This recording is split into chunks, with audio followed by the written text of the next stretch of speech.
Okay, we have a blank template for a game. It even has the README assets included still, so we'll get rid of that. And then we'll check our document. And this is what we're going to try throwing together. So far, just a rough idea of a battle system, and then a lot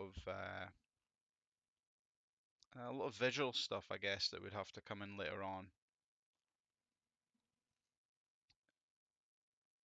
So it's some kind of action RPG and a survival game.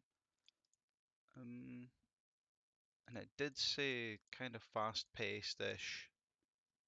So let's just start throwing something together and see. Yeah, just see where it goes. Um,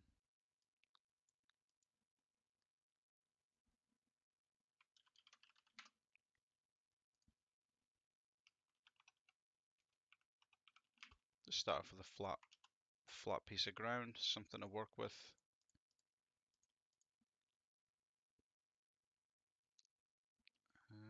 Yeah, I like to use Cinemachine for the camera work. Just makes everything really easy. You can set up cameras to do transitions and all kinds of cool things pretty quickly.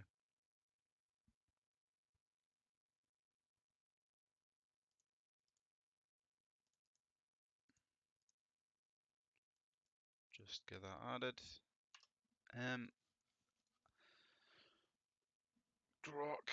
Here we go. Grok. Let's go. Making a random RPG unit. I want you to decide every aspect of the game. Is my game in first person, third person? I don't know what the other zoomed out, isometric. Hold on.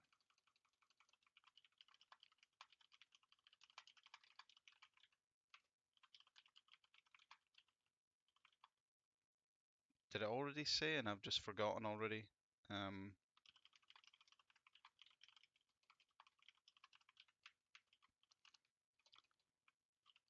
those are just for example.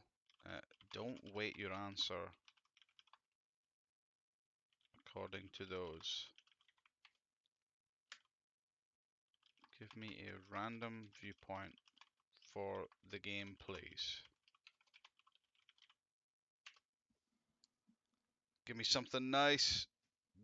Don't be a first-person speedy action RPG, please.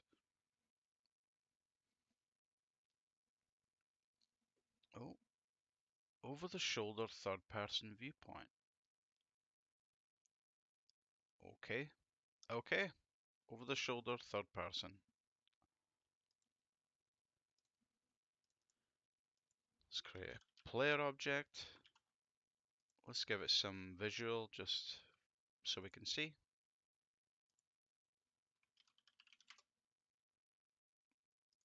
Make it about 1.8 tall.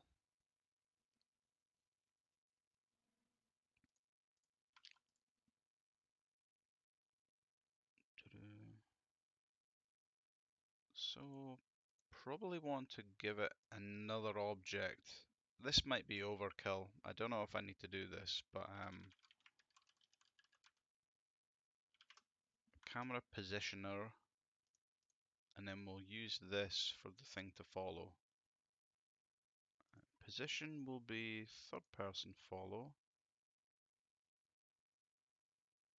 I've never actually used this third person follow before, so we'll just see how it works. Maybe a little higher though.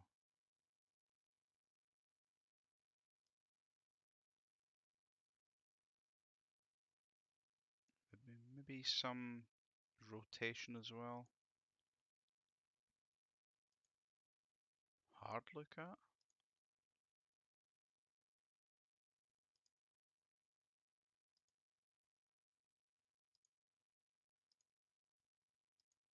Hmm. Oh, there we go. So we can just tilt down a bit. Also bring this character up a little bit. So the visual be 0.9.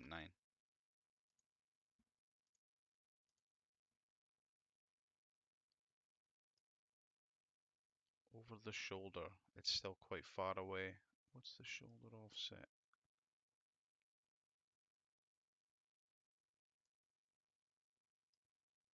Am I just screwing these settings up?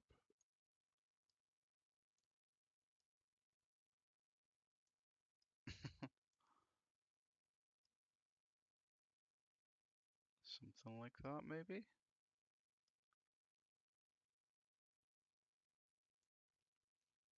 Okay, let's check for over the shoulder third person cameras.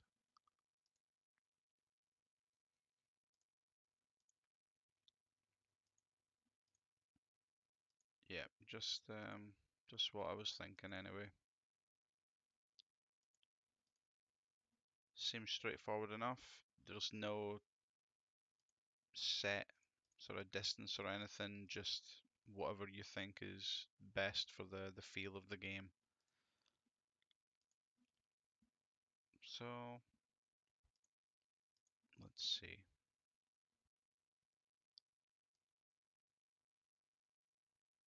That's maybe fine. Yeah, a little bit off center. Do we need it to be off center since I'm not using, well, maybe there will be gunplay.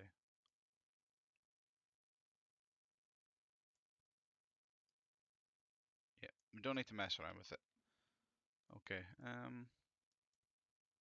create materials folder just so I can get some differentiation. Player, you know, make it more of a blue color.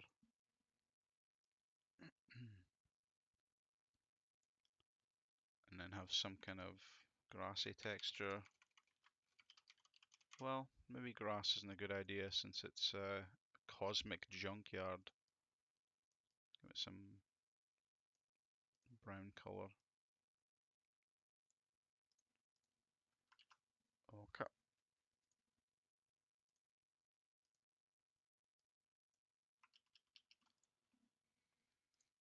So it's gonna be an action RPG. How should this work? Um, let's create some kind of enemy. Give it some kind of visual.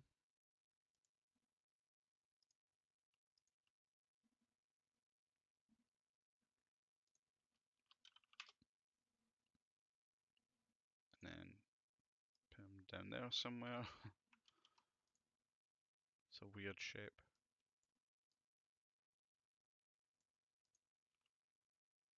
Huh.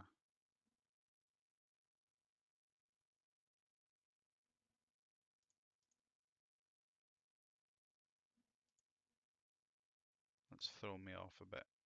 I don't know why that's one. It doesn't matter.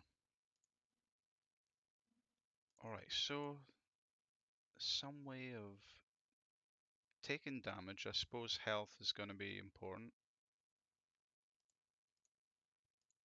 So let's just get scripts going. Oh yeah, I like to prepend scenes with a little underscore. Just keeps the folder at the top. Not necessary, but I kind of like it. Let's just call it health.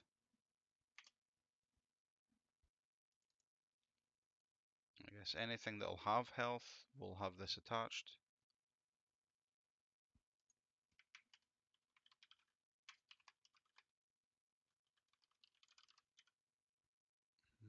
This will be maybe current, and then do something similar for maximum.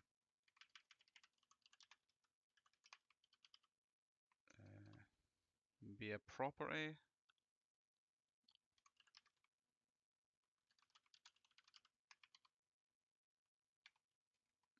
but also with a set current equals value, and then just again same thing for maximum.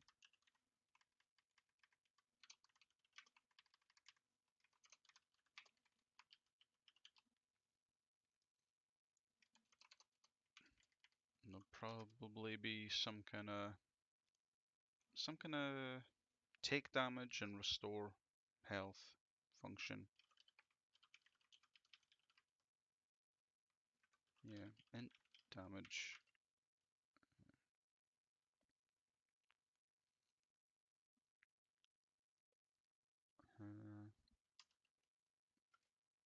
Current equals current minus damage. But we're going to clamp this to some kind of maximum, some kind of minimum. I guess minimum should just be 0.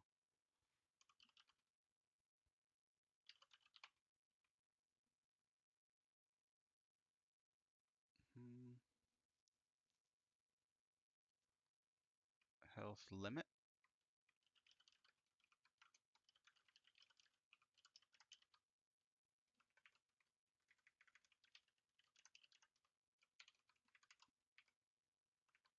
I guess it doesn't really matter.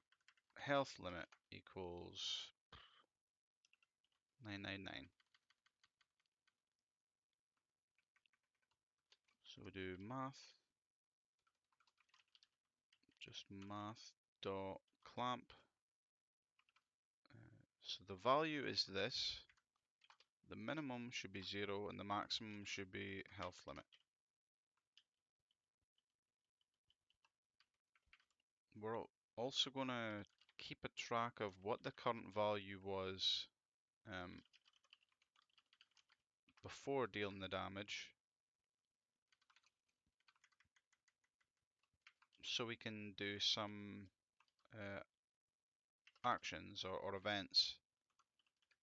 So again, I might be jumping the gun here, but I know this is how it's going to be done, so I'll add it in. Public do we need static? Yeah, why not? Public static event handler on take damage on restore health.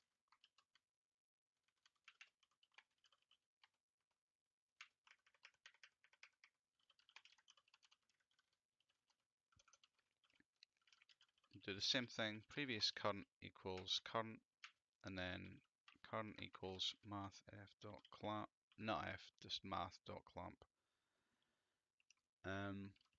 Current plus amount, and then capping it off the way we did before.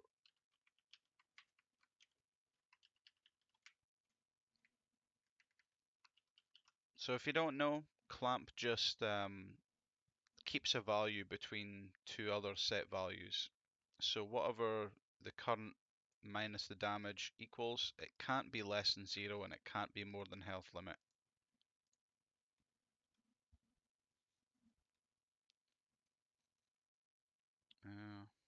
Alright, so we're going to need some kind of event args. Public class health event args, and that is a subclass of event args. In here we will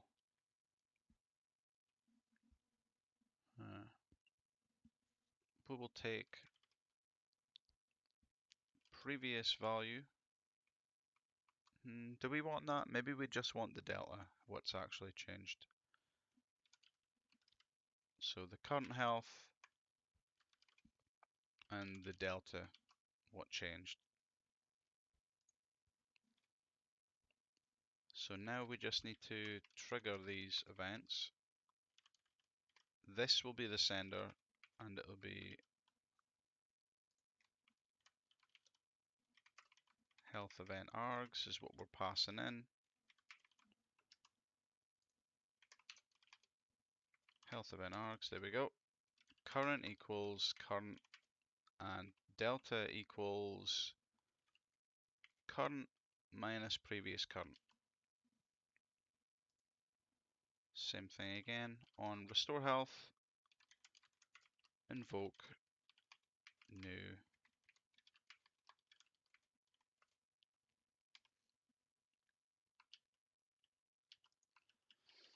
So what this does is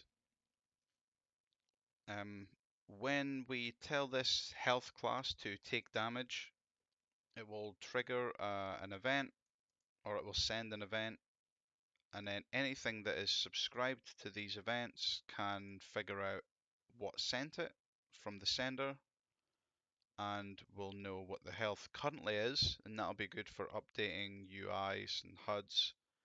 And we'll also know the delta in case we want to do damage pop-up numbers or something like that.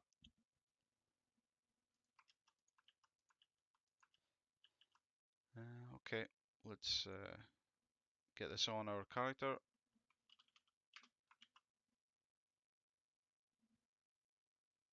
And we'll do the same for the enemy. I guess we can just manually set this just now. 10-10. Player just go for something like 50-50.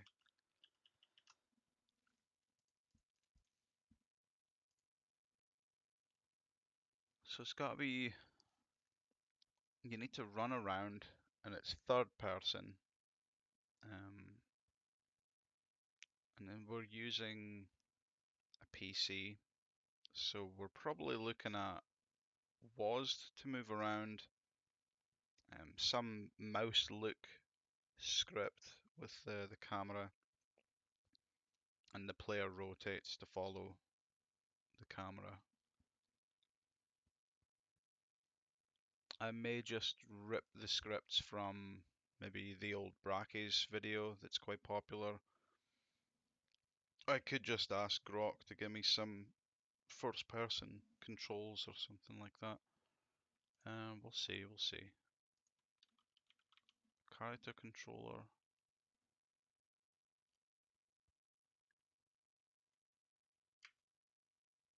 Okay, okay.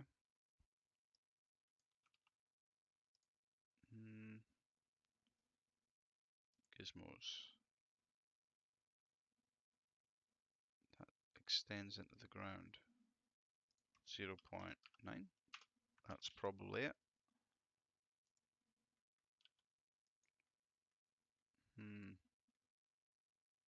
He's still a lot under the ground.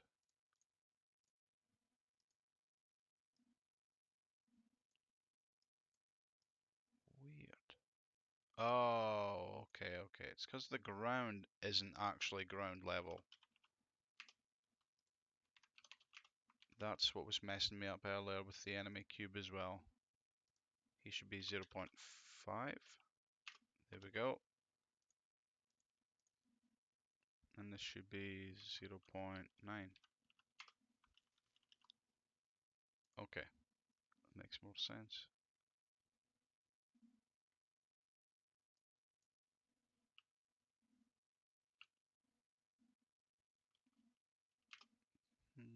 Oh, the height is 2 here, 1.8.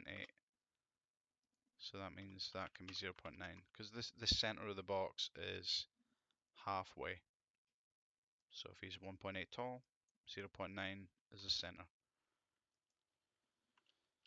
So what does our character controller give us? I don't think it gives us movement. I think we may be able to do the camera look with Cinemachine. I'm not sure actually. I've maybe already screwed this. Let's just see what happens. Okay, nothing. So player move script.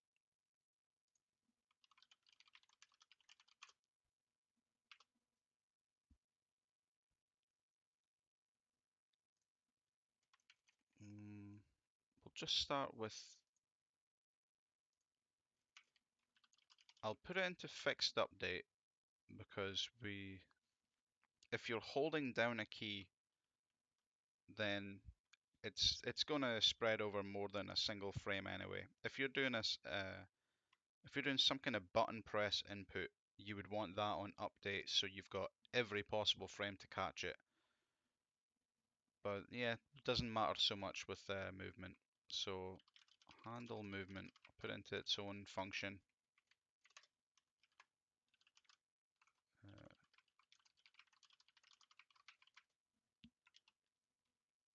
So start with, I think I'll just keep everything on a flat surface.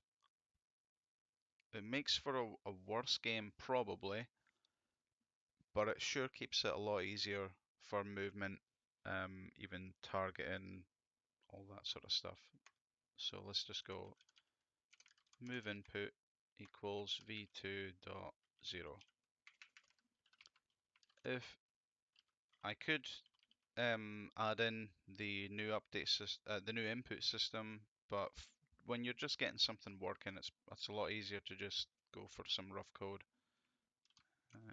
Get key down. Oh, get key. W. Move input dot y plus equals 1. Do I want to do this actually? Should I just make it a v3 to keep it simple? Yep. Even then, I could just use get axis, right? That's the better input.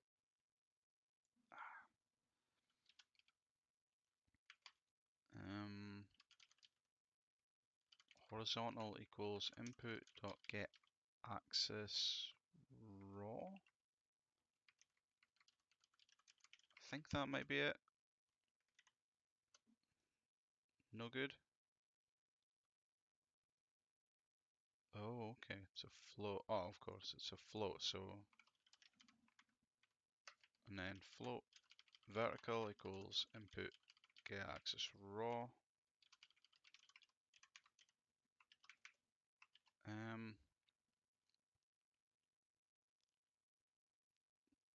Do you want to do each one separately so you can slide along cabinets and things?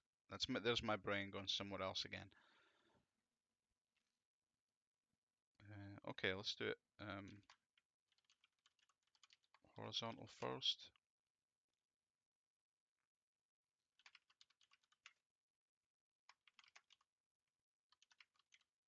If it doesn't equal 0, because if we're not touching it, then I don't want to do this calculation.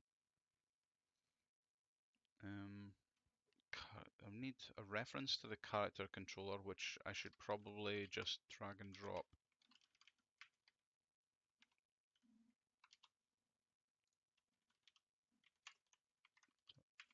Character controller dot move. Now, does this need to take time dot delta time as well, or will this already do that for me?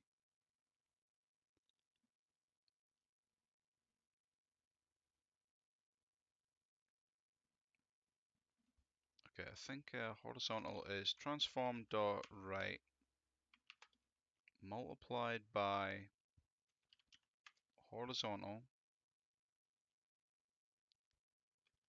multiplied by move speed, which will need to be its own thing.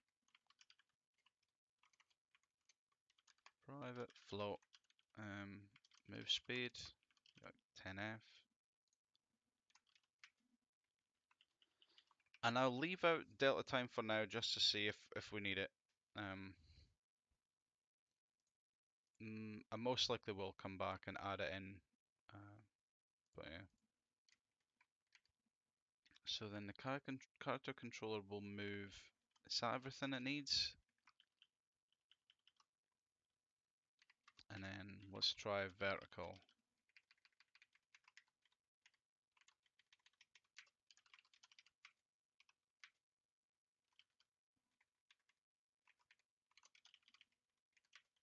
Dot move transform dot forward times vertical times move speed. I don't know how good this is going to be right off the bat. If it doesn't look good or if it doesn't feel good, I can Go and look up some documentation or see what people are saying is a better way of doing it. We'll try locked frames and unlocked frames. Oh, okay, I need time delta time. Nice one. Wait, that's claiming that's with vsync.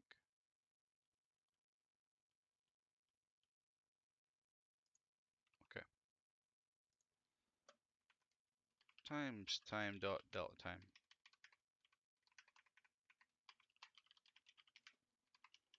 So if you didn't understand what happened there, we were trying to move this much every single frame. So if your computer runs at 60 frames, then you're doing this calculation 60 times in 1 second. If you have 200, 300 frames, then it's doing this 200, 300 times. Time delta time, as it says here, is the interval in seconds from the last frame to the current one. So by taking this and then multiplying it by delta time, you're saying only move a fraction of this over 1 frame. So yeah, hopefully that'll be all I need to do to fix that. Much better, much better.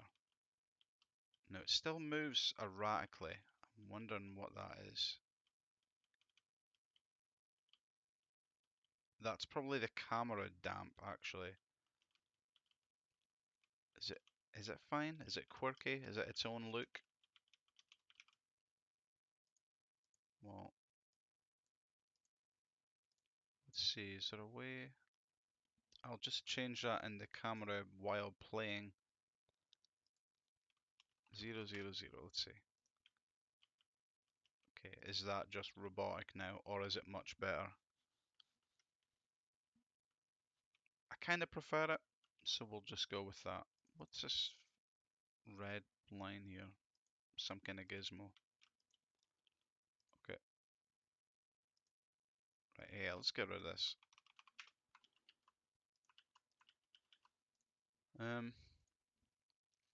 By making all of this visible in the inspector, it means you can change it on the fly and then see how it is. So if I see this is what it looks like at 10, I can say, okay, what if it was 20?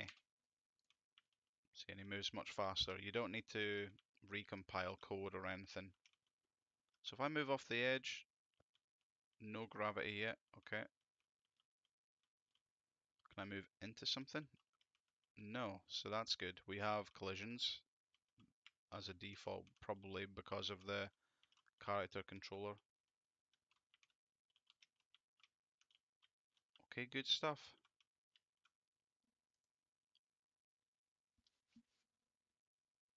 Um,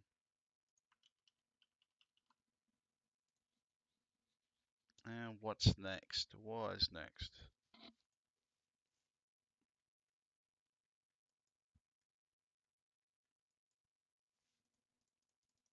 Um, camera looking. No, no, the camera looking where the mouse is moving.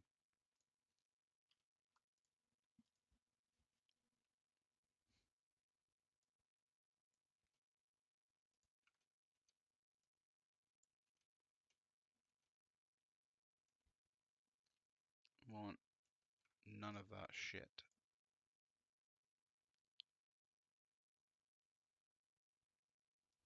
Nope.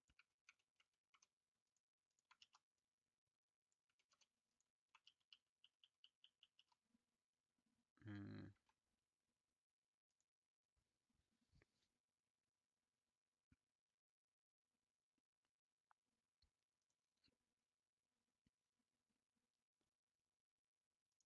there. Simple as that. Okay. So you're going to be pinging off all kinds of, what are they called? What are the weapons again? Oh, fume bomb launcher. Rust claw gauntlet. Okay, it'd be cool if you rush towards them and hit them with that. Claw swipes. Should I just try and make one of these then?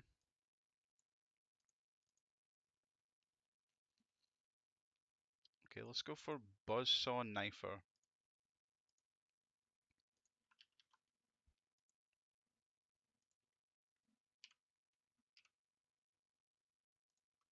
Let's see. We have 1 by 1.8 by 1. No. So this is the player.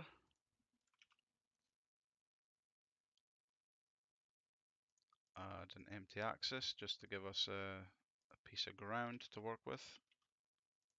There you go. There's the player. So we want Buzz Buzzsaw Knifer. Okay.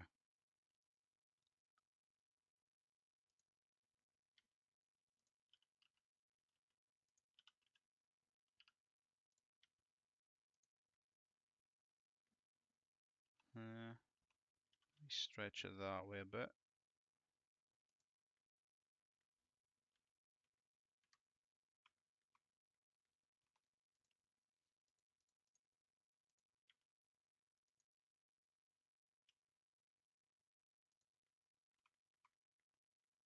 Buzzsaw.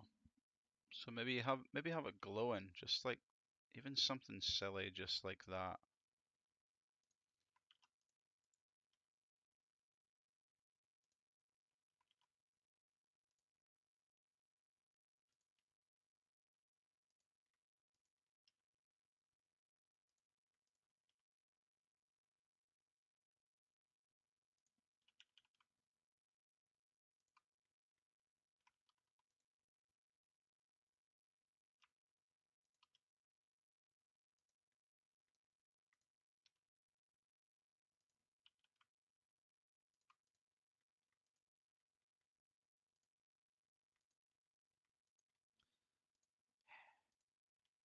Okay, give it a point.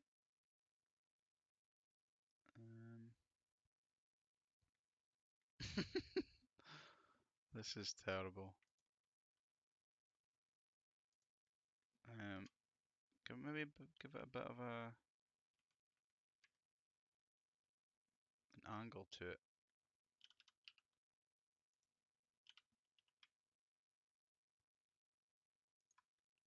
Buzzsaw Knifer. There we go.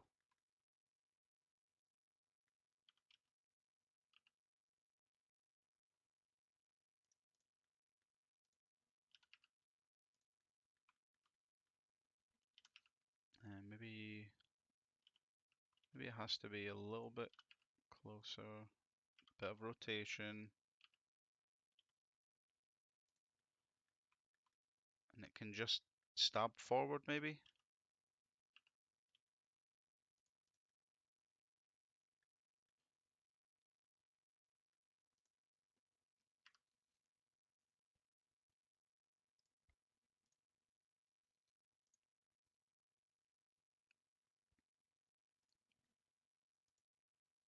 Okay, so here we are.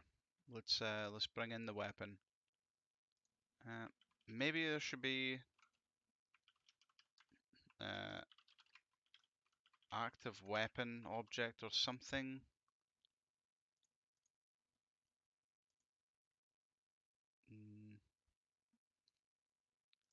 And then we'll just add that. No, that's a terrible idea. We give it its own object. Buzzsaw Knifer. Yeah, you always want to make a parent object that is basically clean, no visuals on it, and then you bring in the visuals as a side part, because if you want to change all kind of wacky things on this, then you can, and it doesn't affect the overall object itself. And it looks like maybe, have I done it the wrong way? If a player moves forward, yeah, okay, so the weapons just needing rotated. Again, I can do that fairly easily using just the mesh itself, and I don't have to affect the item. So if I stab forward,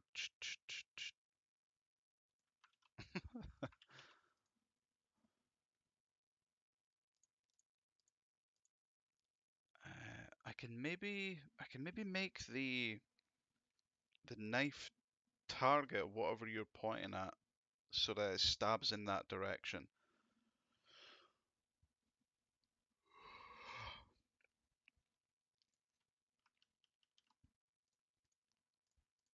Action RPG, huh? Is this going to be the next Skyrim? Um, so what next? Maybe give it some kind of hitbox. Collider, mesh collider.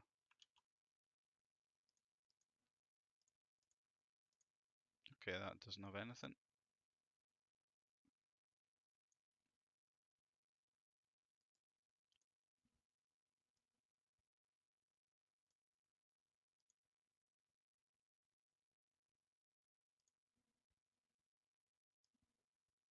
Hmm. Maybe I can put that on the parent actually. Might be able to drag the mesh in here. No.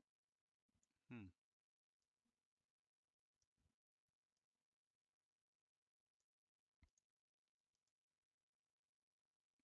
Jesus.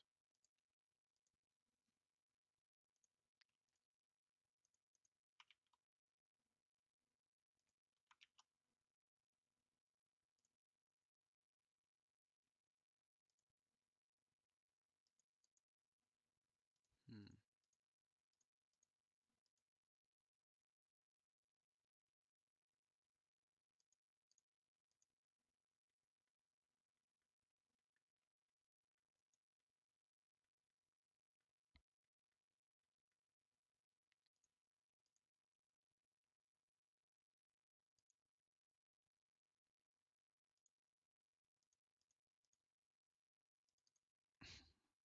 Okay, it's underground, I see.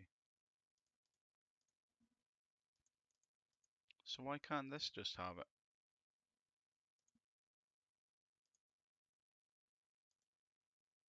Hmm.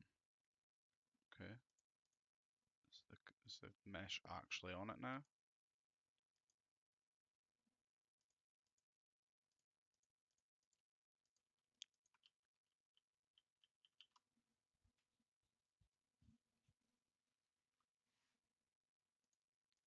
Maybe I don't know how much effort needs to go into where is this point hitting. It might just be a case of if you swing it in front of it, I'm going to draw a big box in front of you, and if it hits, then it hits.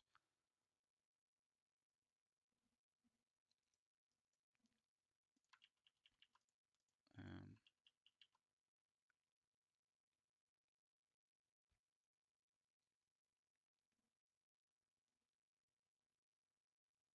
right. So just for the sake of it, let's see if this would work. The enemy has a health. It has some kind of collider on it, so I know if something hits it.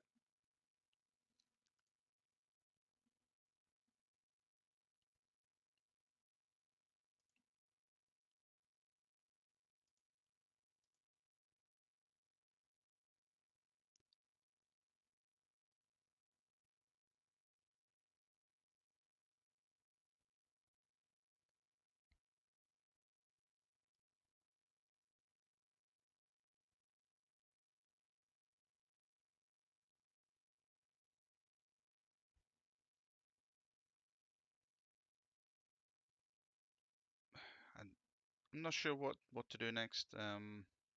Maybe an animation. Maybe just try and trigger some kind of damage. Okay, yeah, let's just do that. I'll create um, a collider.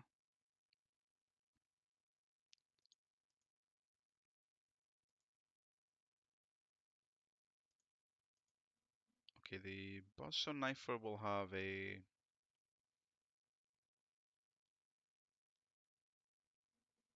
some kind of collider. Let's just go box for testing.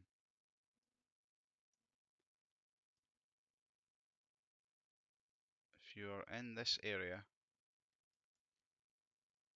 when I attack, then you will take damage.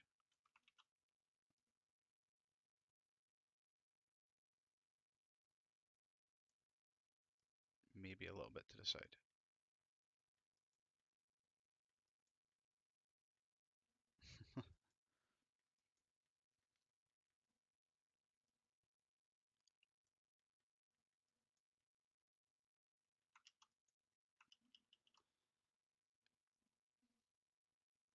There's got to be some kind of trigger that says when you're attacking. Nope. Okay, scripts, let's just see. This is obviously all likely to change. Attack.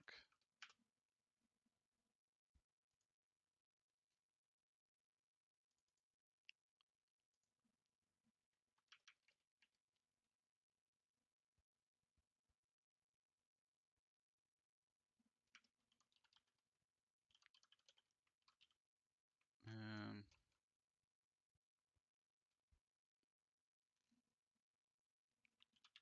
maybe just grab the game object. Public game object.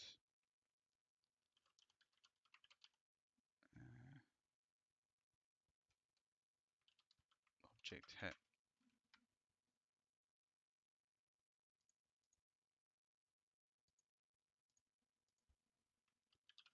Uh, handle click.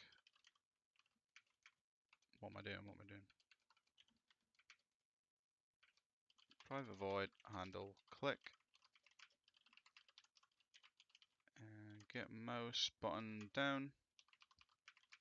So this just detects left click. Um,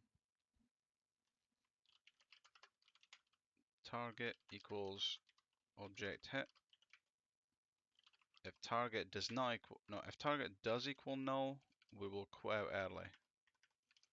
I think this is a much neater way of doing it rather than having nested ifs all the time. Return early.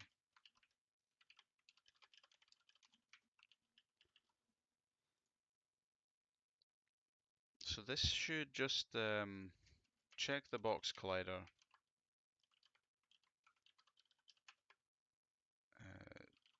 Target collider. I don't know if there's some way of doing target collider, getting anything that's inside of it.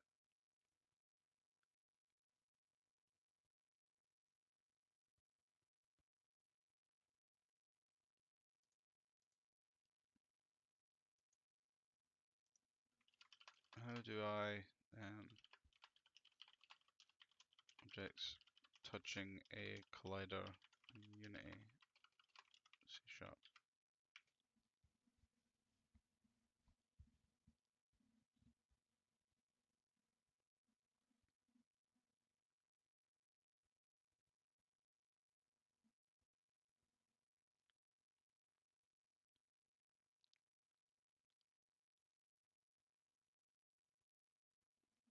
Okay, so anything that enters the collider can be added to a list. Anything that leaves could be removed from a list, and then you just say when you click, anything that's in the list should then take damage. Yeah, that's the way it seems to have been done. Uh, continuous checks on trigger stay. Okay, just for the sake of testing, we'll just try it out. Private list game object. We don't want that kind of list though.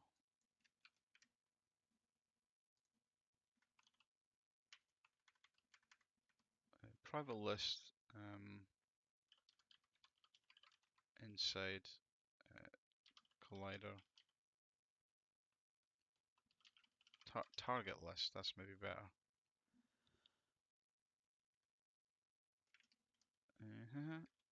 Public. No wait. On trigger enter. On trigger exit.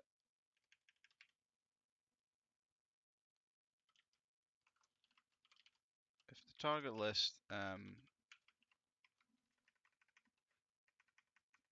does not contain the game object, then we will add the game object.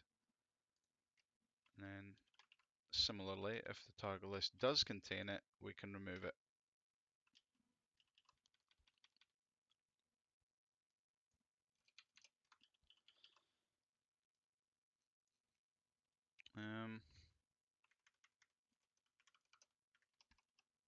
So we'll do if the target list dot count is less than or equal to 0, there's nothing in the list, we'll return early.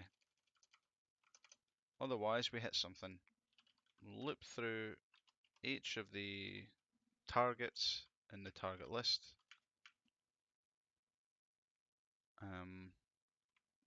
Try and get a health component from them.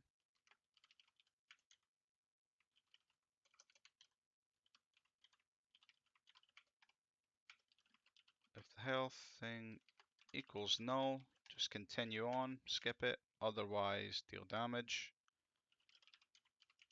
Health.take damage, just save 1, we'll just take 1 damage. And then, I guess we want to say something. Intake damage, we will just debug.log. If you use $sign before quotes, you can just add code straight into the string. So you can say GameObject.name has taken damage. So, yep, I've not tested in a while, so this could just not work, but we'll see. We'll see.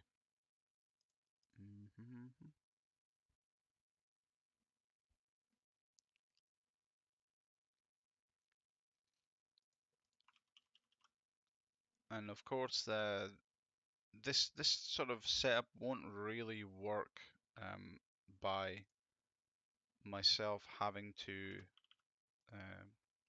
manually assign a collider here. Huh.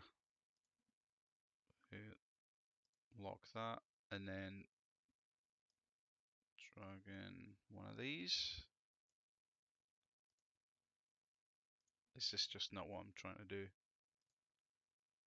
Box collider. Okay, that's right, okay. So let's see, let's just see. So if I click here, nothing happens, okay. Target, okay, we've just not set up the target list equals new list.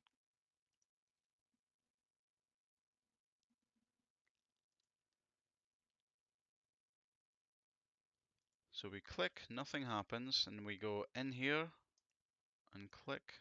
Okay, still nothing happens. More debugging.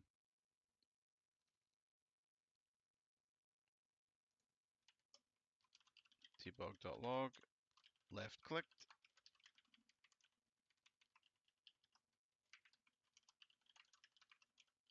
Target list greater than 0.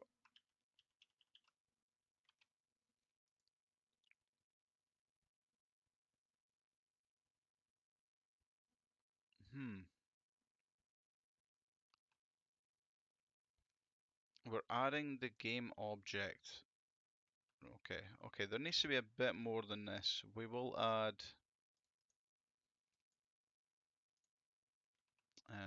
what am I thinking? We don't want to add the game object because this is going to be the cube. This won't be the enemy. The enemy is what has the health script. So when we do this here, we will have to say target list add. We're going to try and get the health object equals other dot game object other dot get component in parent health, and then if health does not equal to null,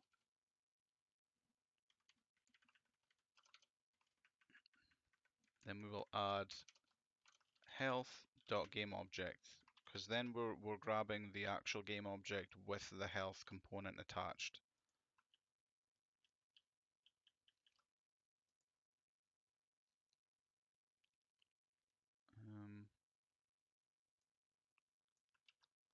And maybe have to do the same thing here. Remove. Okay, but it's going to be outside first.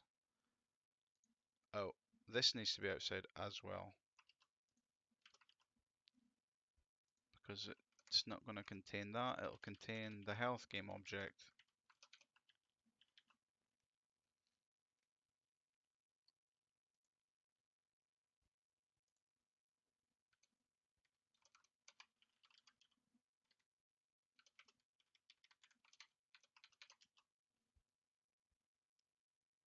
So same thing, if the health does not contain that, just return. Don't need it there.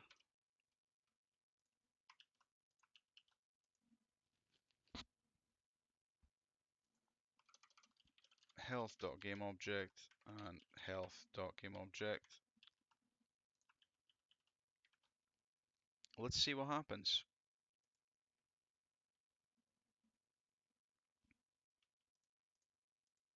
Left click. Okay, so it's not being added.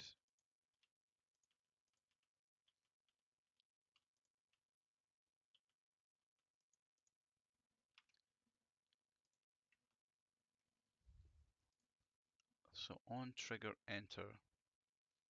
Is this ever triggering?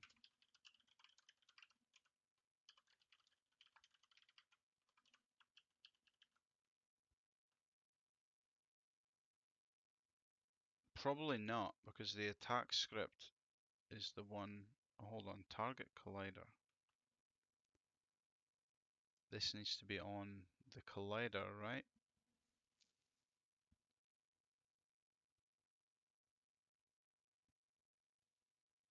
Yeah, I think overall this is just a terrible way of doing this. I'll maybe need to come up with something much better.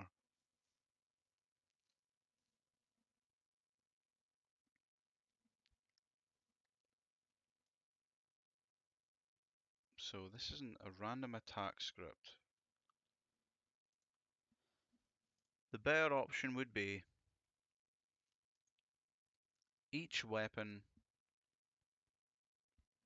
has their own way of dealing damage. So instead of a central system trying to control it all, the weapon itself just does it. So if you have the Buzzsaw Knifer, okay, this is better.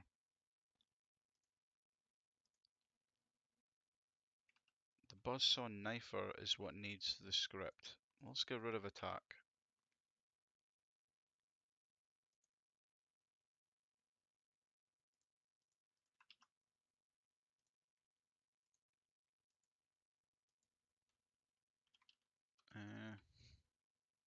Okay, there probably needs to be a weapon-based class.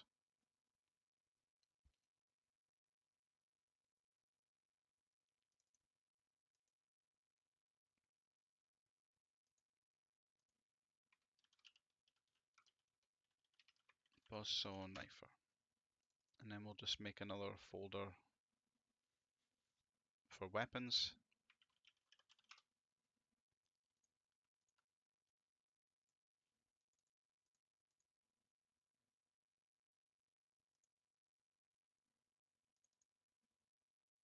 Okay.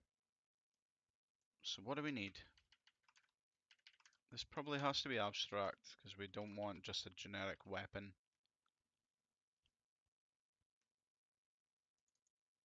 Buzzsaw Knifer will build upon weapon.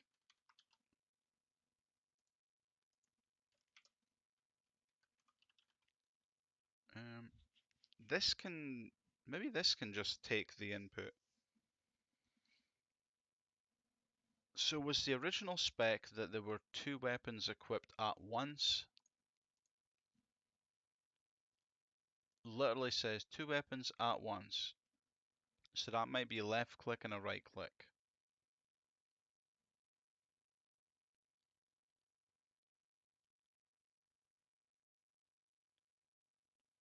Um,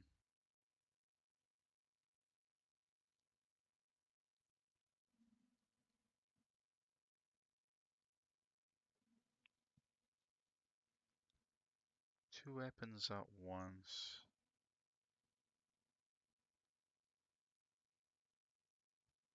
Is it always a melee, always a range? Do we go with that?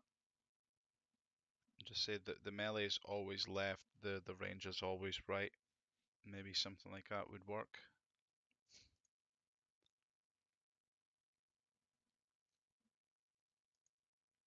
Okay. So even then, maybe melee weapon, range weapon.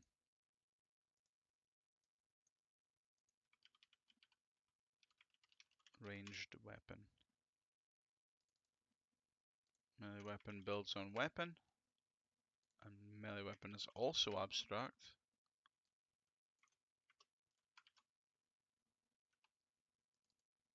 Ranged weapon builds on weapon and is also abstract. Get rid of this shit. The Buzzsaw Knifer is now a melee weapon. So in the update, we want to check for click input.get mouse button down. Melee weapon is going to be left click. Just going to say melee weapon attack. And then range, let's go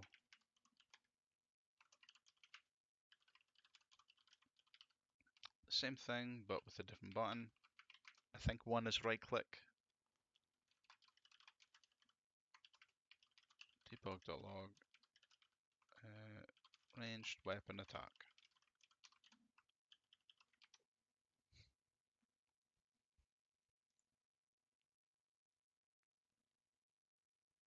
Buzzsaw Knifer. There we go. And let's also just create a ranged weapon just so we can do it all together.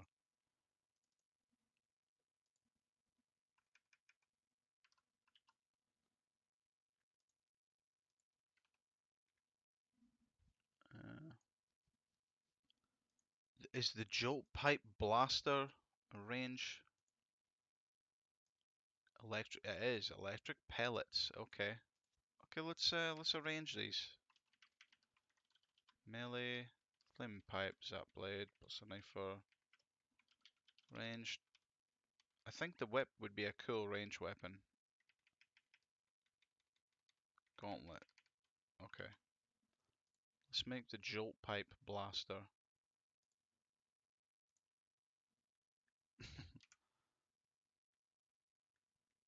Okay.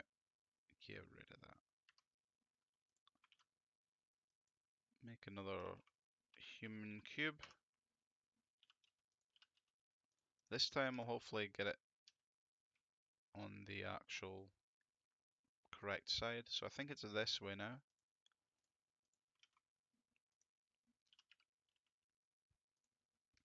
Let's see if I move.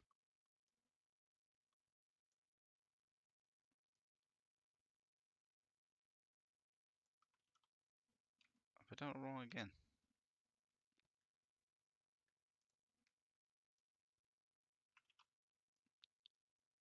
Moving forward.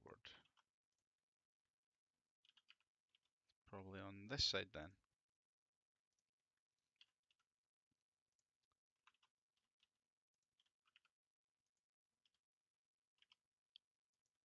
Okay.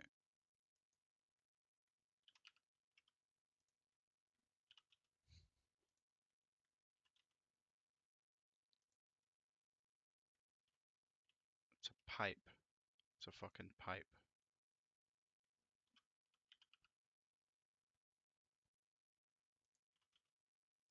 Hmm. This back bit should be out, but then down, and then out again. It's like a shotgun, maybe. Maybe the jolt pipe blaster is a shotgun.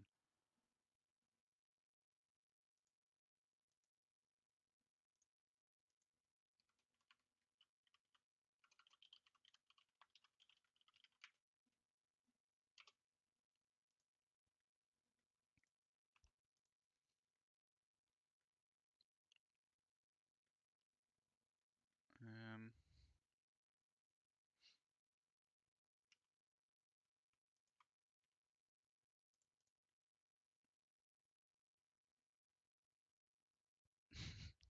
is that good enough? It's good enough for now. Although that, for some reason, that little bit at the end really fucking ruined it. There we go.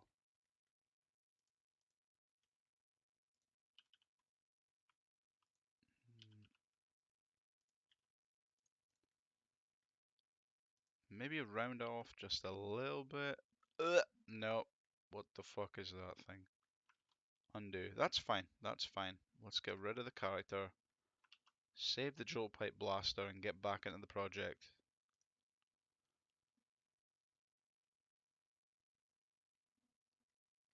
Okay, let's see.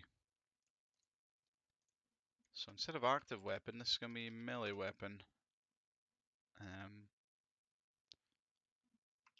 Just copy it, I suppose. Ranged weapon.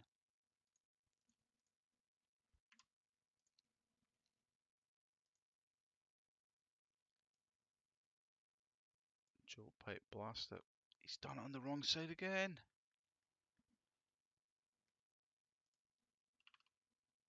180. There we go. Even that's a little bit out. I'm going to bring it in. Bring it up a bit. A little bit forward.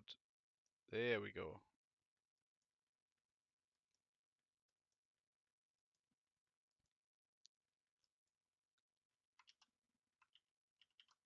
Okay, so we're going to stick the other script onto it.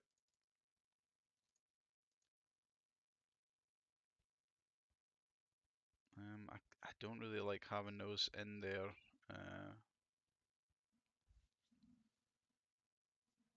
Just say common and get those out. Means I can focus on just having the actual weapons in here.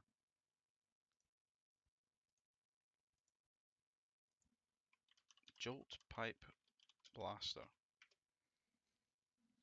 Now, of course, there's other ways I could be doing this. I could turn each weapon into a scriptable object and then have most of the characteristics of each weapon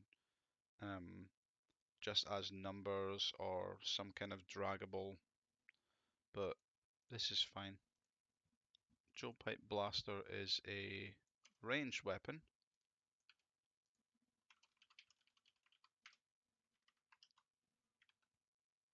So let's see if I attach that. Oh, I did the cardinal sin again. I should create an actual jolt pipe blaster object and then put that on it.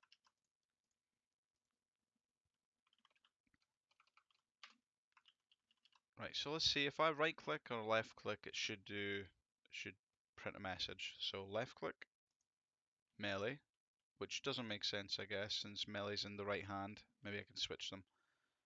And then right click is range. Okay. So we're just gonna switch that.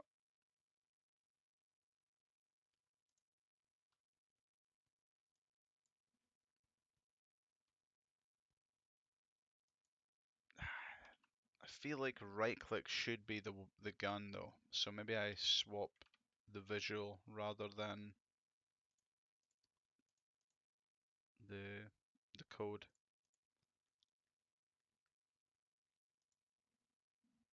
Okay. If I do -1 this scale, okay, great. And then -1 with the buzzsaw. Nope, because I screwed it up earlier.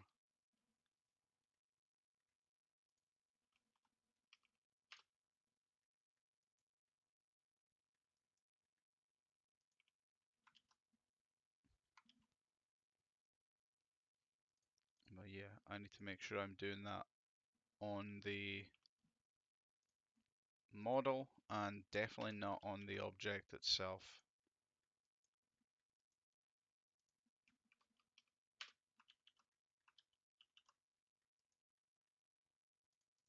Okay, let's see. I can't really see the melee weapon now.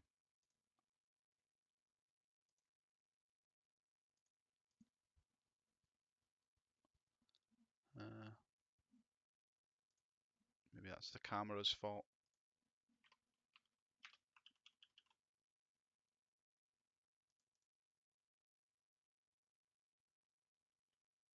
Stab, stab, stab. Shoot, shoot, shoot.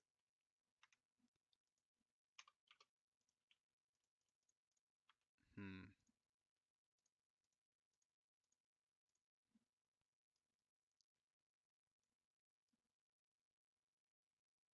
Back a bit. And maybe back a bit with this as well. Out a bit.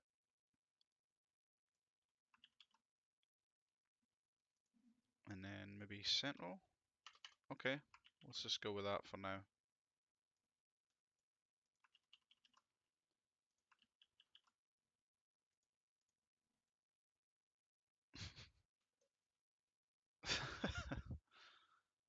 What are you up to?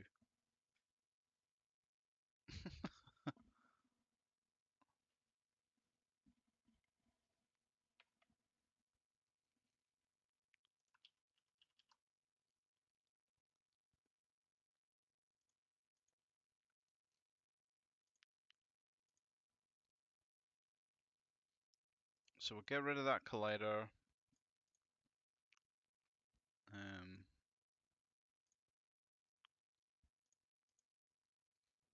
I should probably create some kind of attack. So the same way that you use a bullet, I should probably create an attack with the knife. So you shoot the gun, a bullet comes out, and if the bullet hits the target, it'll deal damage. If you attack with a knife, it should create a hitbox that moves forward, and then if it hits anything, it'll deal damage. But once the attack finishes, the object disappears. In theory, anyway. I think that's maybe the problem with phantom hitboxes on Dark Souls. Or that's my guess anyway. That it just doesn't get rid of hitboxes when it always should.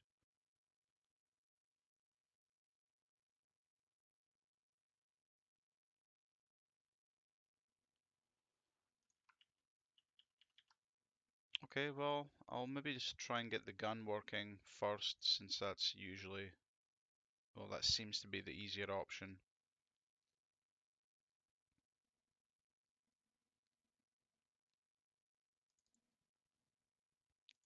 So when an attack happens, it will trigger some kind of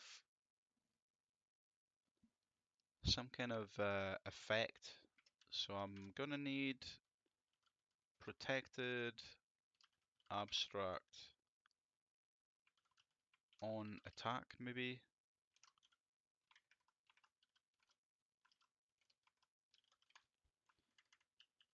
So the ranged weapon won't actually do anything. It'll be the jolt pipe blaster itself that will override on attack, and then we'll do something.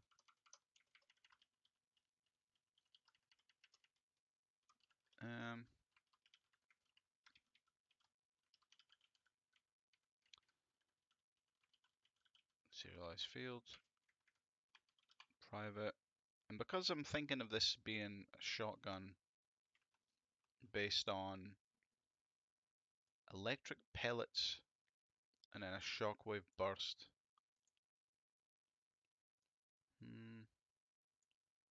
Maybe it's not. Grok. When you hear Jolt Pipe Blaster, do you think of a shotgun or a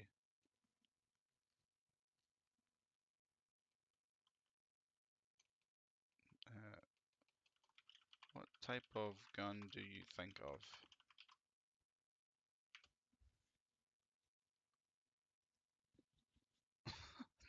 Searching the web.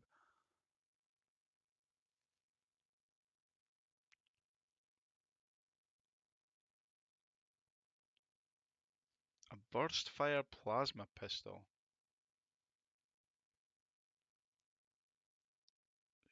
Short rapid fire volleys of glowing energy bolts.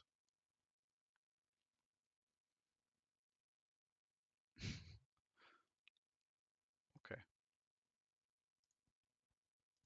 Um, bullets per shot. Okay, this is probably gonna have to be on range weapon. I'll set up some parameters that will be fairly consistent over different guns. Bullets per shot, we'll say 1 by default.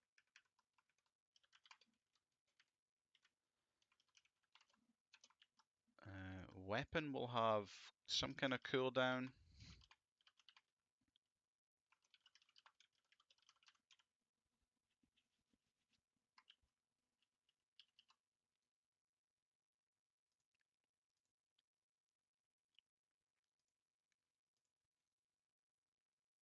Hmm.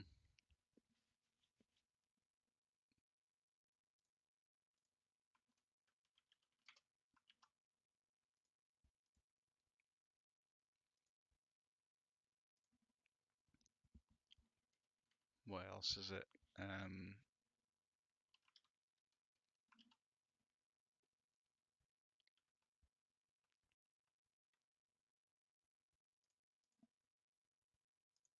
Cooldown. Fairly short, maybe quarter of a second. 1 bullet per shot, but it's going to be fairly speedy.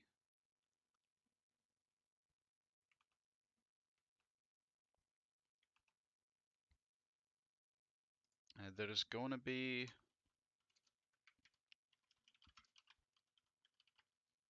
a transform bullet spawn point, because bullets won't just spawn straight from the center of the gun. They're all going to have different shapes and sizes and bullet spawn points. So we need to create bullet spawn point,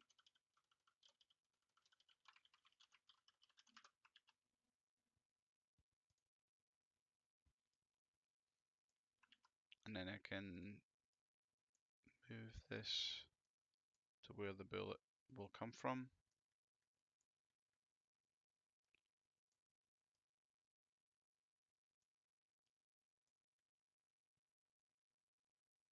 Okay. And then probably create an object on here, sphere, and we'll call this bullet. And then the way this will work, you just keep it invisible, and that, or not invisible, just inactive.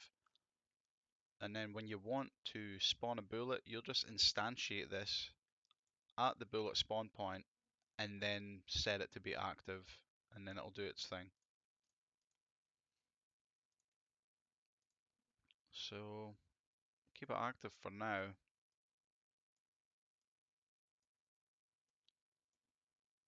Get much smaller.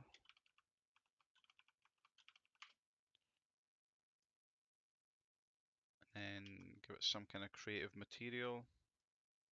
again, that's a visual which doesn't really need to be done until later, but it's kind of nice to see things as you're going.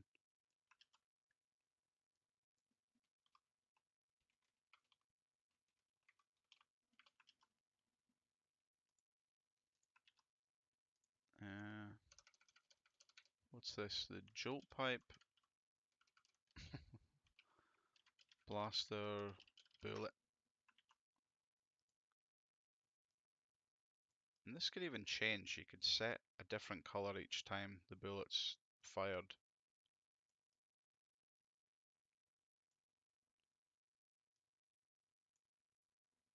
And maybe set the emission up a little bit.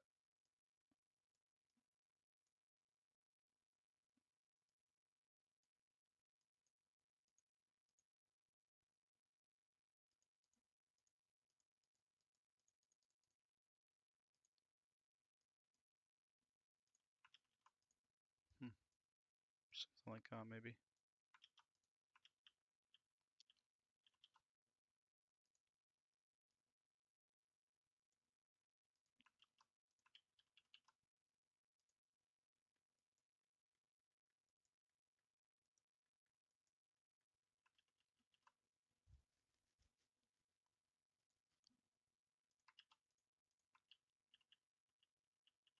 And it'll need a sphere collider, okay. Um, so how does the logic work? Okay, pretty simply, on attack, we need a game object for the bullet prefab. We'll call it prefab. It's not really going to be a prefab, but we won't be using the object origin specifically. We'll just instantiate it when we want to use it.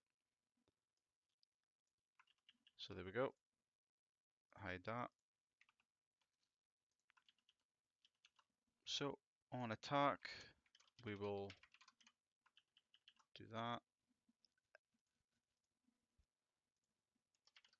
There will be some kind of internal cooldown,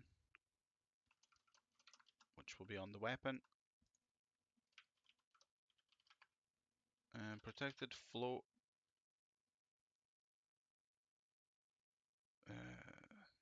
Cooldown countdown, maybe.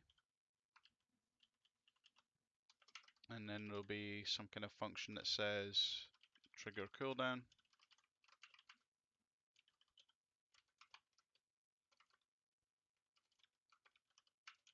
So we set the countdown equal to cooldown, and then in each of the update phases, maybe just make a fixed update so it doesn't happen as often. We will say cooldown countdown minus equals time dot fixed delta time.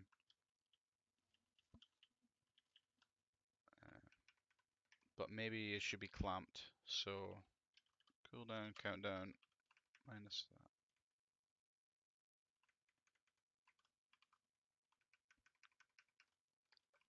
Mathf dot clamp. So this is the value. The minimum should be 0 and the maximum should be cooldown.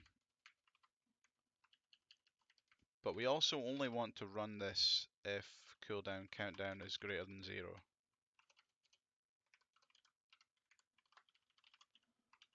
And just for sake of tidiness, probably want to extract this into its own function. Handle cooldown.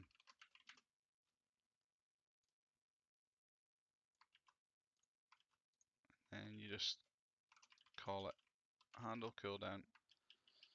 Okay, so that's it's not too wasteful. It's only running the code if the cooldown is actually applied, and then we're clamping the value so it doesn't go below 0, or so it doesn't go higher than the cooldown started. So on attack, I guess we want to have another function that just queries if there is a cooldown. Protected. Yeah, protected. We should probably only ever trigger a cooldown. No, that's not true actually. I was thinking we only want to trigger a cooldown within this object. So if you pull the trigger of a gun or if you attack with a weapon, it triggers the cooldown.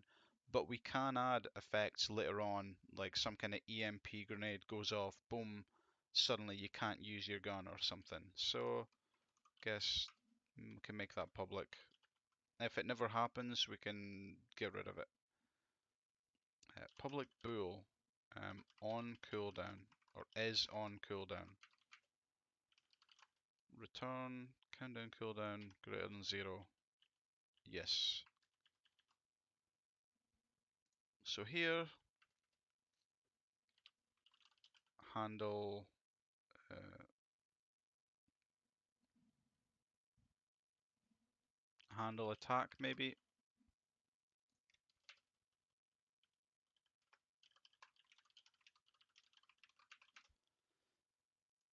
I don't like having too much just smashed into the update function, so I usually try and keep things tidy in their own functions. It's a lot easier to lock things off when it shouldn't be used. So if there's a reason why you can't attack, maybe you get a stats effect called disabled or something and you can't attack, then instead of having to wrap this in an if, then you can just put it straight into the attack function itself. If disabled, then don't run or something. And it means if anything else does end up in the update function, then it will run anyway. So one thing that I came across recently, if the weapon has, okay, I'm using fixed update, so that's fine. If this was using update, I believe that range weapon having update would then overwrite it and the weapon one wouldn't run. But it's fine since I'm using update here and fixed update in the weapon. And what else? What else? Okay. Handle attack, but we don't need that. So we check if is on cooldown, return, because we can't attack, so don't even progress anymore. But if it's not on cooldown, check to see if the right mouse button has been clicked. If it has, then it will trigger the cooldown and then attack.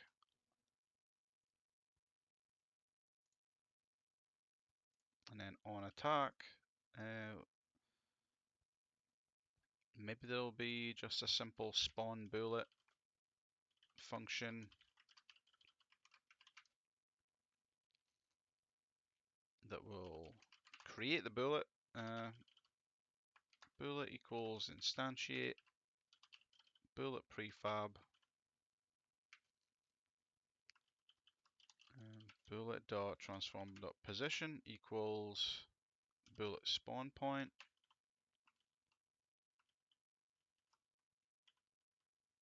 dot position. There we go.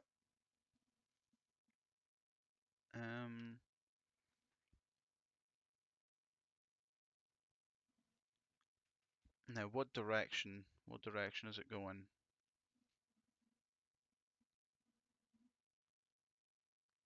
So we get the direction of the bullet by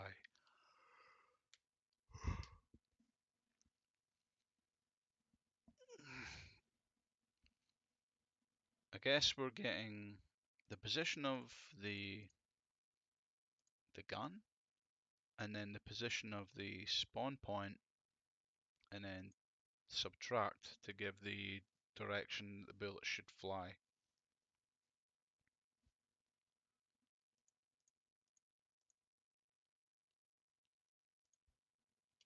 So gun position, this might not be incredibly correct to begin with, but what I'm thinking is this is a point here that's on this side. and then the spawn point is on this side. So if you, I can't remember, I'm not sure which order, but if you take the spawn point and subtract the start point, that should give you the direction the bullet should fly. Yep, yep. And if not, I'll just reverse it and then it'll work.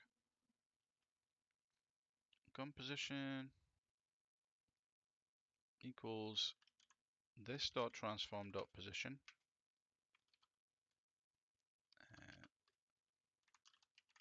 Move direction, say bullet move. It's just always good to be specific about your variable names. Equals bullet spawn point minus gun position. Now all I really want is the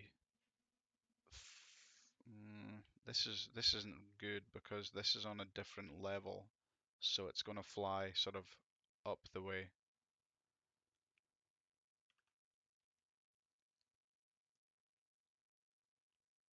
Uh,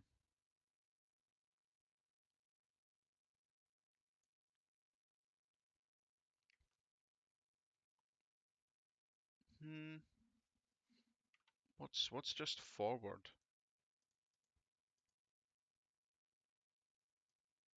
Like the camera or the player forward position. Maybe that's all I need to do. Move direction equals transform position transform dot forward.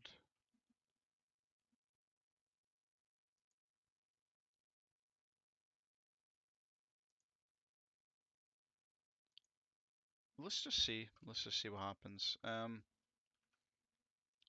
think I need a bullet script as well.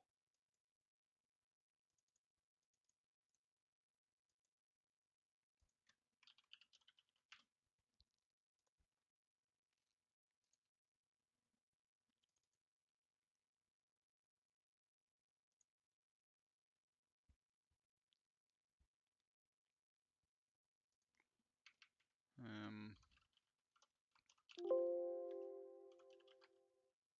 public void.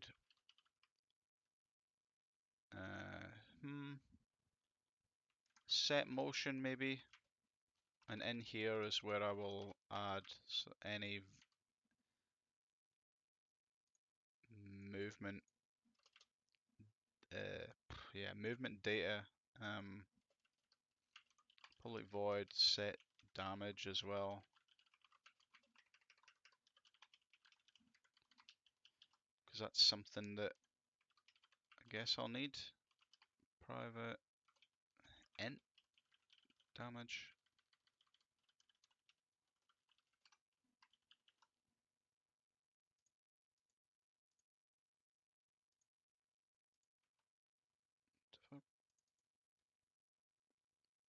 Okay, so weapon will have protected int damage.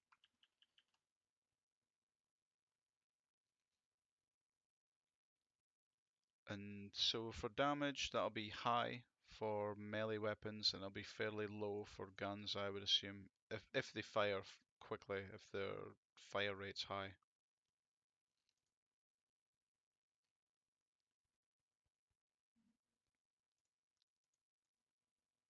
Let's grab bullet.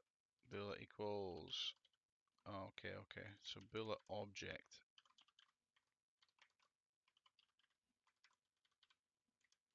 Bullet object dot get component bullet, which is something we'll need to add.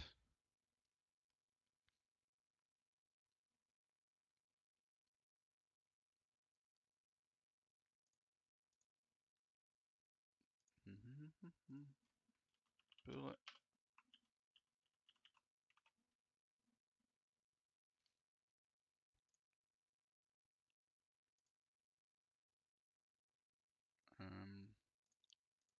Motion.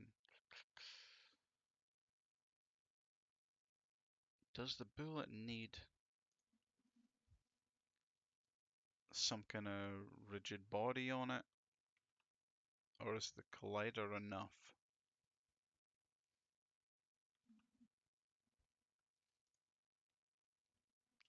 Maybe in the update it should move,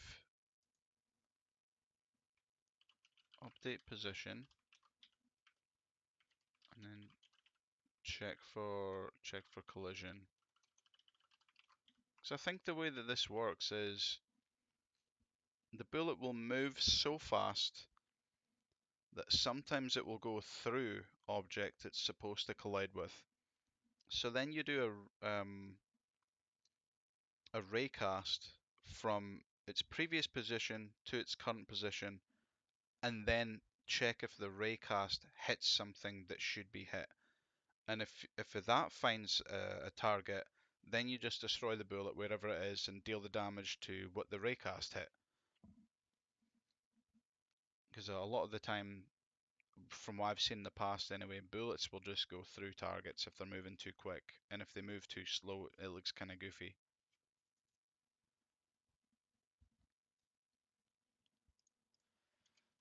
Um, Direction, we'll just say move direction.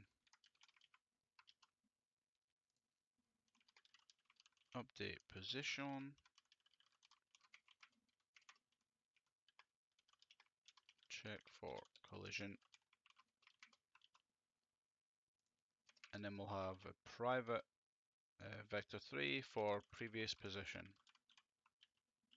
So when you update position, the previous position will equal transform.position, the current position.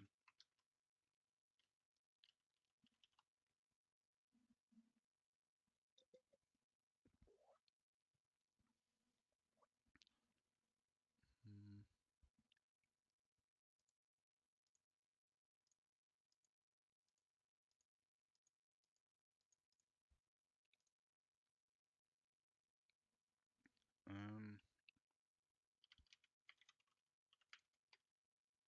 Transform.position equals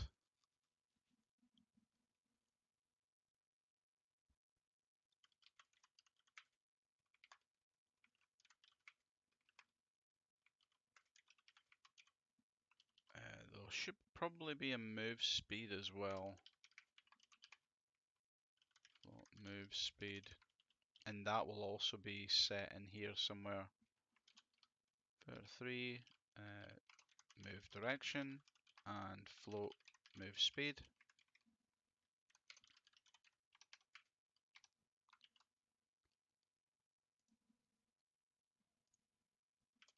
Serialize protected float bullet speed. Because maybe we don't want them to move so fast. Maybe they'll be shot out and then they'll slowly track a target or something.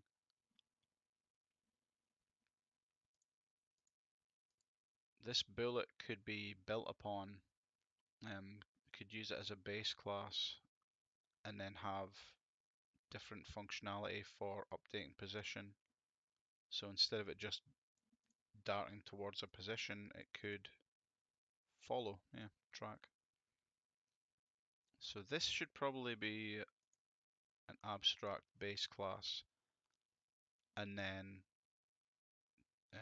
maybe a simple bullet class will be a subclass, but I'll get to that. So for now, bullet dot set damage equals damage, easy enough. Bullet dot set motion, bullet move direction, and bullet speed.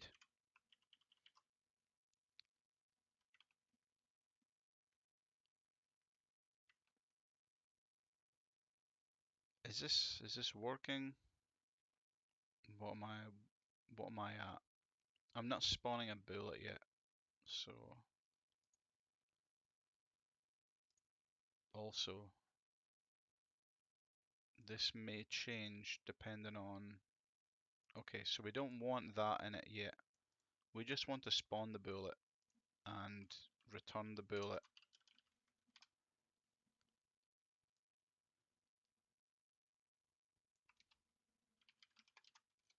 Maybe we'll set the damage, but we definitely don't want to apply the position. Let's see. Jump hit blaster on attack.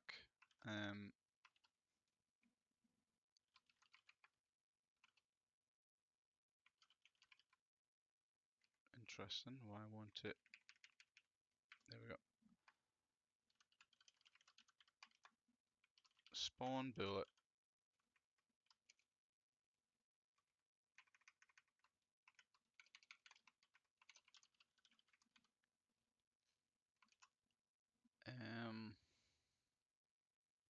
So we don't have the bullet move direction here. That's unnecessary.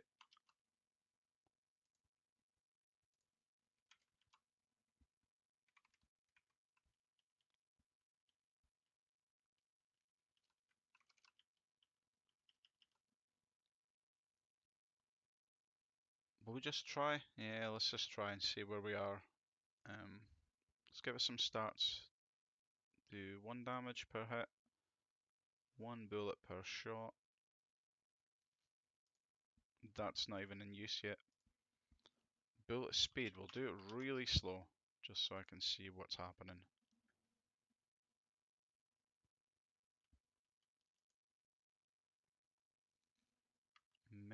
Melee weapon.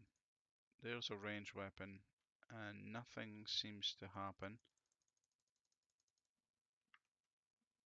Oh, it is creating the bullets, it's just that they're still inactive.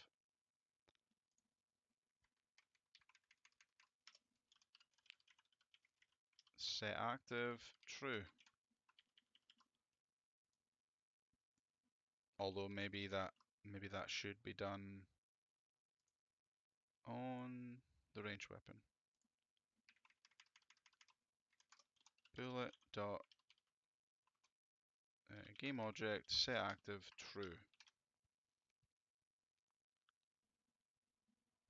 And I guess there should be a decay as well. Maybe some level of decay if you shoot the bullet and it goes for however much distance.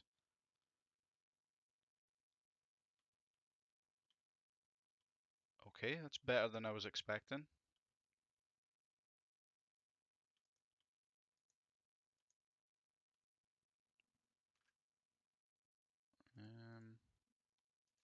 So if the bullet speed's 5,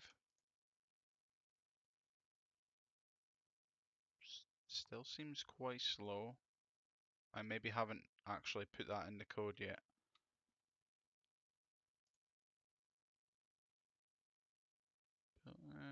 Set motion. Yeah, okay. Move direction, but no speed. Move direction multiplied by move speed. So that'd be why they kept moving at the same speed.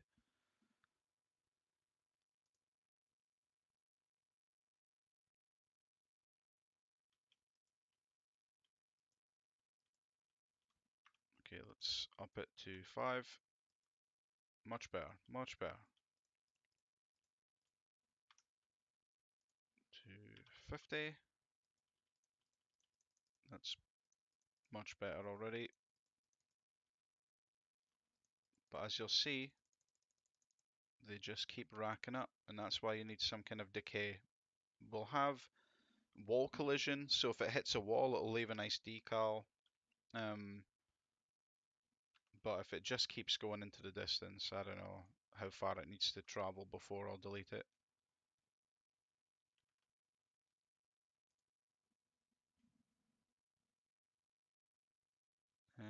Let's just have a timer. Private float alive time equals 0. Serialized field decay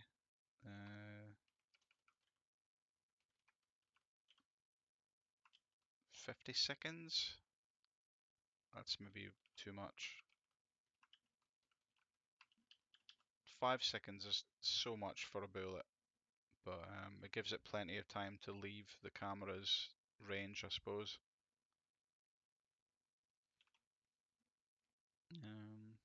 Alright, so in the update,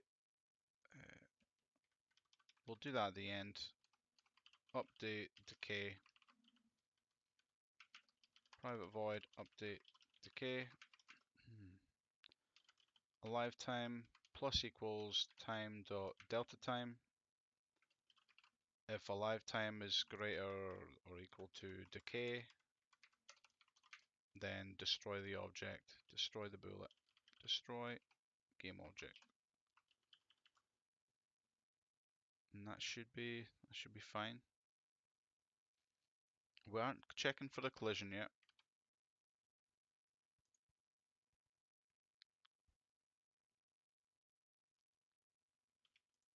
So here we go. 1, 2, 3, 4, 5.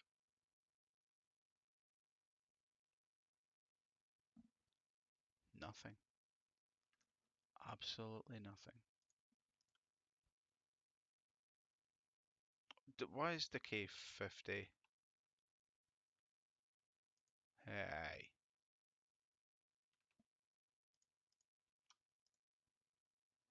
Okay, as soon as I changed it, it went away. Okay, let's see.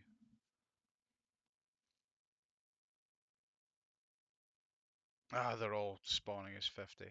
Come on. That would have been it. If I changed that one, it would have been fine.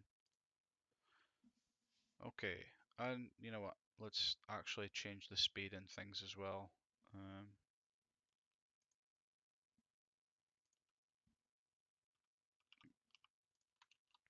Was 50 good for the speed? I can't remember. Maybe it's too much now. We'll go 10.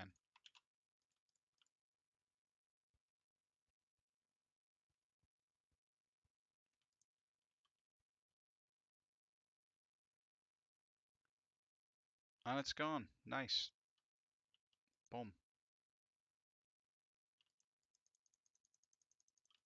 And you'll see the bullets are coming from the spawn point as well. It's a bit nicer than the bullet just spawning in the player or halfway down the gun.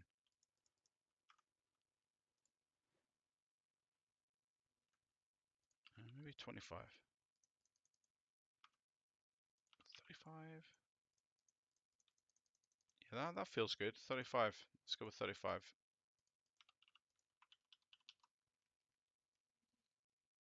So it still doesn't do anything, and the enemy seems to just go above their head.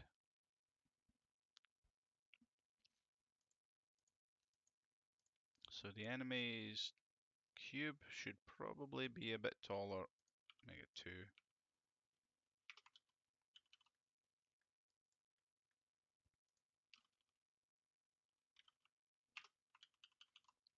Something like that. Alright, let's I'll finish up today with trying to get the bullet to raycast and actually hit something. So check for collision. First of all, it will check for a real collision with the bullet, with itself. So,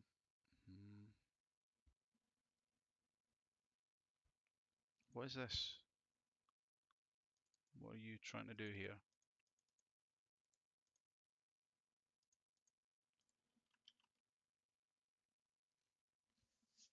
How does this work again? Let's think, let's think.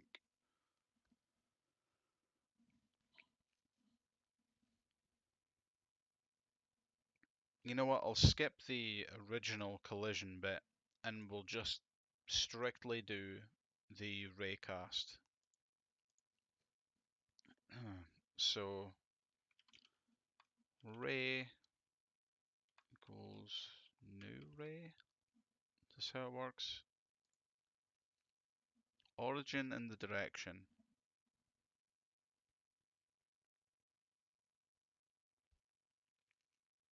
We We still want it to be a distance though. Okay, so the origin point is the previous position, and that will be the move direction. So then we do physics dot raycast, and then chuck an array.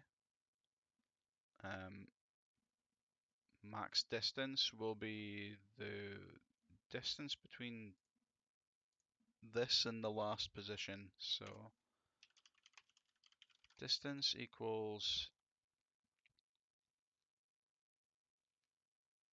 the square root, math dot square root. Actually, there's a different way of doing it. I could just do vector3 dot distance. This is really costly, so I should maybe look up a better way of doing this.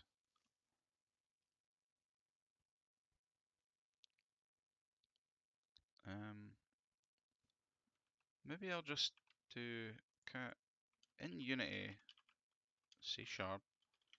Can I do a raycast between two vector 3 points?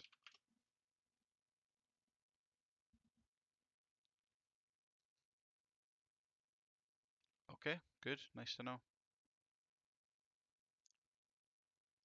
You can adapt it to check between two specific points by calculating the direction. Yeah, that's what I'm worried about though. Direction dot magnitude. Oh, okay. Wait. Distance. Huh. So what does magnitude do? Okay, so direction is just going to be endpoint, which is transform.position minus previous position. And then float distance. Yeah, I guess the direction of the bullet could change if you have ricocheting bullets or something, or a tracking bullet. So float distance is equal to direction dot magnitude. Right, what does this do?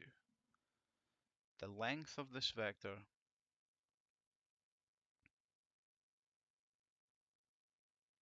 pretty neat. So then I don't need the ray itself, I will just put all of that into the raycast.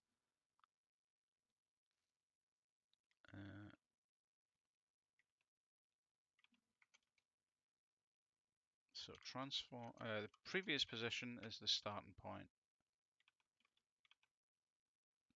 And then it's the direction, but dot normalized, okay. And then the distance is what we pass in. And then some kind of layer mask.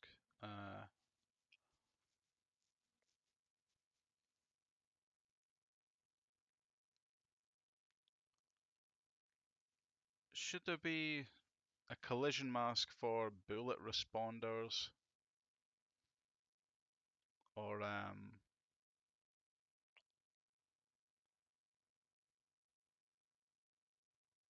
no, don't need it. So what is it? Raycast. Should probably be raycast all. And then here would be what, collider array. Like hits. So raycast hit, that's what it is, isn't it? Okay. So then if hits.length is less than or equal to 0, we just return because there's nothing. Otherwise we hit something. And then for each of those hits, we will do a thing.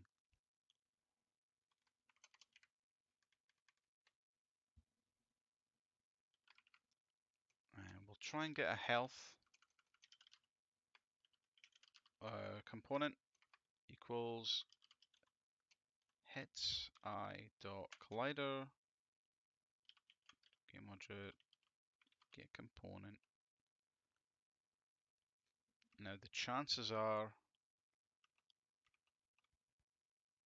if it's getting a collision, it's from a visual, because we want the parent. So I wonder if this is going to be the same for all of the game. If there's always going to be, yeah, there should always be a main object and then the visuals with colliders. So let's do get component and parent. And then if there's a health, if health equals null, just continue to the next one. Otherwise, health dot take damage, just like we did before, and then the damage of the bullet, and then it should destroy itself.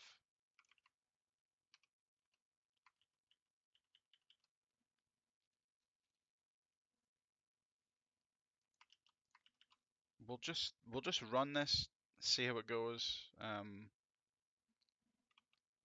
Might need tightening up. We'll just see. So if the bullet goes above the creature, it should destroy itself.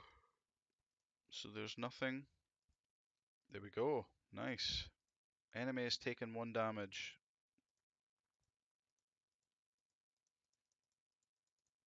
Okay, so we're doing something.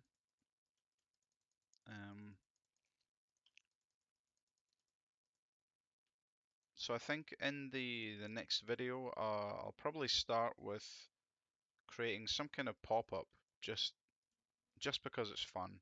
I'll create a pop-up that shows the damage numbers, and it gives us more of an action RPG feel rather than just a shooter right now. And then I'll probably follow that up by trying to do some melee weapon damage.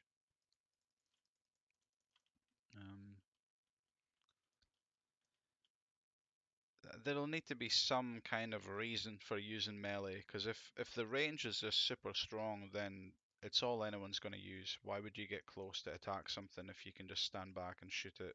So there'll need to be a real reason. Maybe there's hardly any ammo for the range or something. It could be a privilege weapon. Well, yep, that's enough for this video anyway. Thanks for watching, and hopefully see you in the next one.